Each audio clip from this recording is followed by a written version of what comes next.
உத்தரப்பிரதேசத்தில் நடைபெற்று வரும் கும்பமேளா நிகழ்வில் ஒரே நாளில் உலக ஃபேமஸான பேரழகி மோனலிசாவுக்கு பெரிய ஜாக்பாட் ஒன்று அடித்திருக்கிறது. தனது அழகால் ஆபத்தை சந்தித்த மோனலிசா வைரலானதால் ஒரு வாய்ப்பையும் பெற இருக்கிறார். உத்தரப்பிரதேச மாநிலம் பிரயாக்ராஜ் மாவட்டத்தில் புண்ணிய நதிகளான கங்கை, யமுனை மற்றும் சரஸ்வதி ஆகிய நதிகள் ஒன்றிணையும் திரிவேணி சங்கமத்தில் 12 ஆண்டுகளுக்கு ஒருமுறை மகா கும்ப மேளா விழா நடைபெறுகிறது. இந்த முறை வெகு விமர்சையாக நடைபெற்று வரும் இந்த விழாவில் ருத்ராட்ச மாலை விற்பனை செய்யும் இளம்பெண் ஒருவர் தனது அழகான தோற்றத்தால் சோசியல் மீடியாவில் வைரலானார். மத்திய பிரதேச மாநிலம் இந்தூரை சேர்ந்த இந்த மோனலிசா கும்பமேளாவில் குடும்பத்தோடு ருத்ராட்ச மாலையை விற்று வந்தார்.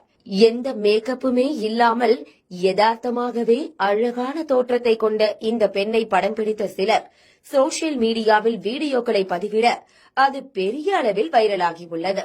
இந்திய பெண்களுக்கே உரிய மாநிலம், ஈர்ப்பை கொண்ட காந்த விழிகள், லட்சணமான மூக்கு என்று அழகின் வடிவமாக பலராலும் பாவிக்கப்படும் இந்த பெண் சமூக வலைதளத்தில் வைரலானதால் கும்பமேளாவுக்கு வந்த பலரும் போட்டோ எடுக்க போட்டி போட்டுள்ளனர். போட்டோ வேண்டும், பேட்டி வேண்டும் என்று வரிசை கட்டி நின்றவர்களில் சிலர் அத்துமீறியதாகவும் தெரிகிறது.